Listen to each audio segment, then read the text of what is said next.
What was it like working with Peter Gabriel? We asked his longtime drummer, Jerry Marotta. I'm John Beaudin from Rocky Street Music.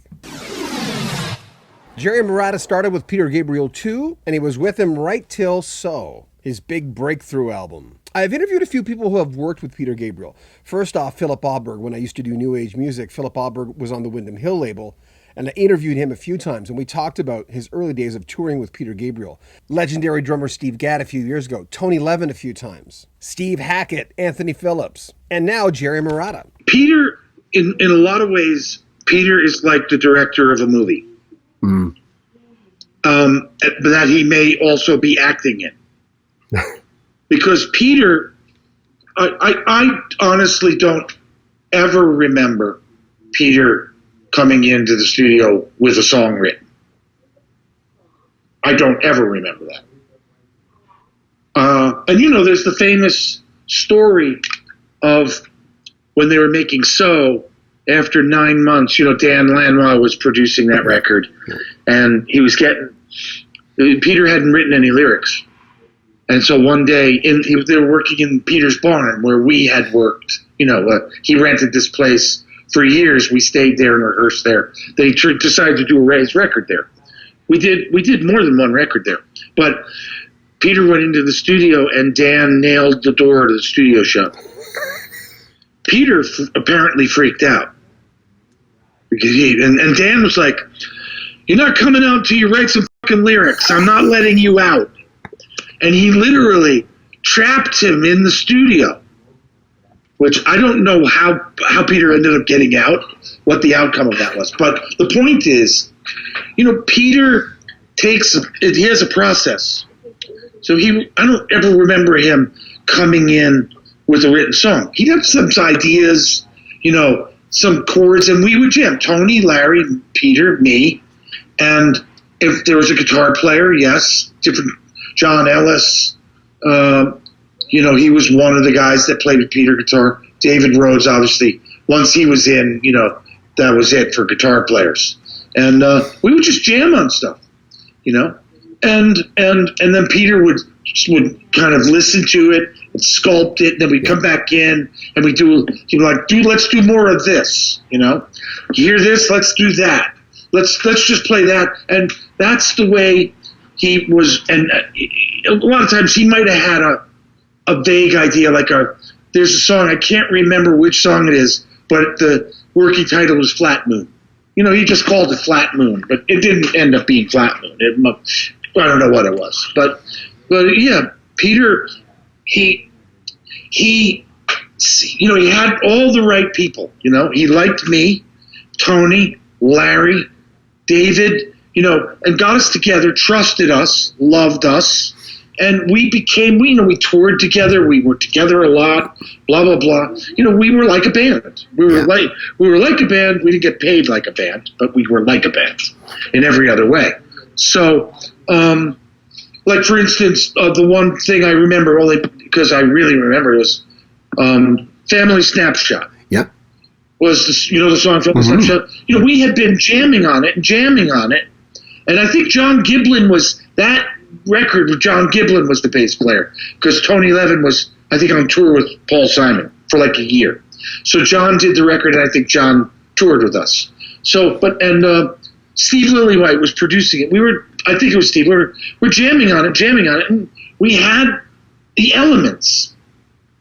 And then I sat, and it wasn't quite there.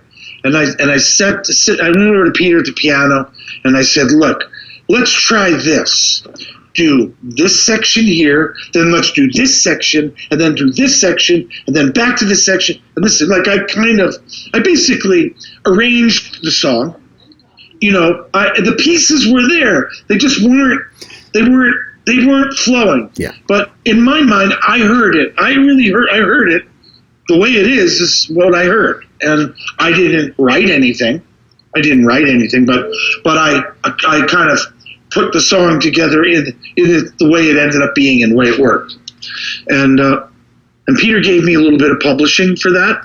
He was impressed and he was very happy, And so that was kind of the way we would do things. And I'm not taking anything away from Peter, but he didn't come in with But even when when the thing that happened, Peter was we were going to do the record that became So, and then after that, I was going to do an album with Paul McCartney, and like in England, like I do like March Peter, April Paul, Peter Paul again, the divine intervention, Peter Paul, and so, but then at the last minute, Peter changed his schedule, and it was right at the same time as the McCartney record, and I couldn't really back out of it, But you worked with McCartney, though. You ended up working with McCartney. I did an album with him. Yeah. So the point is, I couldn't back out of the Paul record because, Hugh Padgham was producing it, and, it was Paul, Eric Stewart from 10cc, who wrote and sang and produced, and me, just the three of us. I mean, it was an honor for me to be like the third guy there, and just the three of us. And I couldn't back out of that. I didn't, there's just no way I was going to back out of that. So that's how Peter ended up bringing in other drummers, different people. And I would go there. I would go to Bath from Sussex, where we're working with Paul, a couple of hour drive to Bath where Peter was. And I would do whatever I could when I could. Like one time, the first time I got there, Stuart Copeland had just been there for like 2 days, and he was just leaving, and I was coming in. So it was like it got like that. But we did. The point of this is we did a version of Big Time that was like Security. The next step was like I had goosebumps for like a day and a half. It was so deep. It certainly didn't end up being the one that was on the record. Mm-hmm. And